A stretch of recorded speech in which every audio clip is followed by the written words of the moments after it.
on, fighter, you ready? Fighter, you ready? Fight.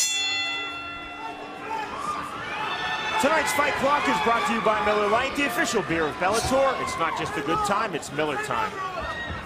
I agree with the advice of Cleber Luciano's corner. Did you hear? It was all about pressure, positioning, punch in order to pass. The takedown again immediately from Luciano, a repeat of round number 1, Jimmy. Look for him to put that instep on the thigh, just like that. Peel his right leg out, past that half guard. That's what Cleber's all about. Mario Navarro cannot win this battle from his back, especially in half guard. What I've been impressed with thus far, Jimmy, from Cleber Luciano is just how tight he is, how sticky from that top game, chest on chest. As a Rickson Gracie black belt, well known in jiu-jitsu circles, especially here in Southern California. The state of California has assigned our judges scoring the Bellator fights tonight. Jimmy, of course, you have the unofficial scorecard. Yeah, I would say 10-9 Cleber Luciano. I thought he dominated that first round with the positioning, with the passing. Didn't do a ton of damage, but it was certainly his round. Frustrating for Mario Navarro. You hear more of the same. See him forcing that knee through. Classic pass. Jimmy, he spent about 98 or 99% of this fight thus far on his back or on his hip.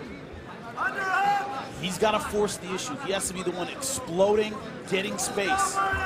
What are you saying now to Navarro if you're in his corner? Forget this jiu-jitsu game. Forget getting your guard back. Push off and get up. You're longer, you're taller, you need range. You're not going to win a tight game with Cleber Luciano. Luciano almost getting full mount, stepping over and he has it. But this is what I'm talking about. Just getting back to half guard is not good enough if you're Mario Navarro. Cleber Luciano is not going to let you off the hook. Luciano stepped over, knee on belly, had full guard, or rather full mount, didn't fully take advantage.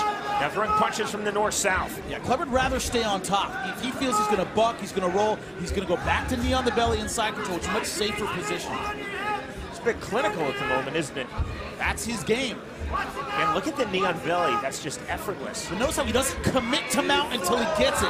Then he commits. Because he doesn't want this. He doesn't want Navarro exploding. And that's what Navarro did there. First real explosion from Navarro. And this is what I talked about in the beginning. Swing and a miss with the uppercut and the takedown again. That was slick. Navarro missed the uppercut. Luciano underneath for the takedown. Navarro can't take these wide shots. Wonder what that was from Navarro, Jimmy, to his corner. What was that sign? I have absolutely no idea. He needs to focus on the fact that Cleber Luciano has a great guard pass and is winning this fight. That was very interesting. Giving the sign to his corner, the hand gesture. I have no idea. As a trainer in MMA, Jimmy, I have an idea of what you would say to your fighter if he were giving you hand gestures. Stop signaling me. You know, focus on your opponent because you are losing this fight. Up punches now from the bottom with the left hand from Navarro. Don't expect Cleber Luciano to do anything different than what he's doing. He throws some punches, goes for the pass, and dominates positionally. He doesn't make a lot of mistakes on the ground.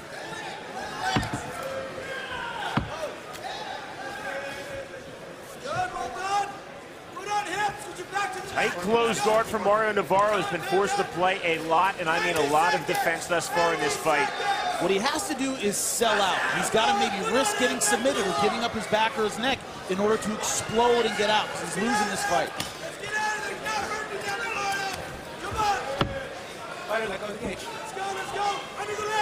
You're just a classic jiu-jitsu guard pass. You don't see it that often in MMA. He's going for it. Good foot control. Trying to step around the guard. Only a minute left.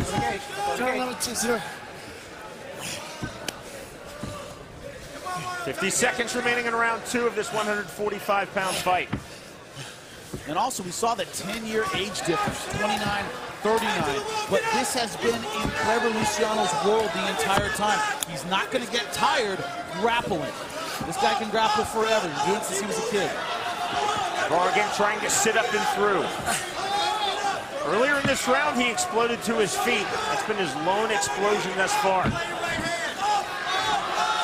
Really to his feet, and he gets it. Holding the standing guillotine intent, no commitment there. Now the underhook. Big knee from Navarro. In the elbow. Bit more from Navarro in the closing seconds of round 2. Okay, guys. Tonight's Corner Cam is brought to you by the outrageous comedy Movie 43 in theaters January 25th.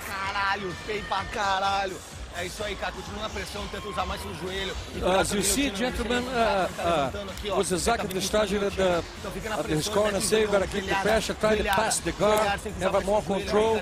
Now he's saying, you know, you got to keep the same thing, try to pass as a control, and or either go for a submission or a strike that he's very tired.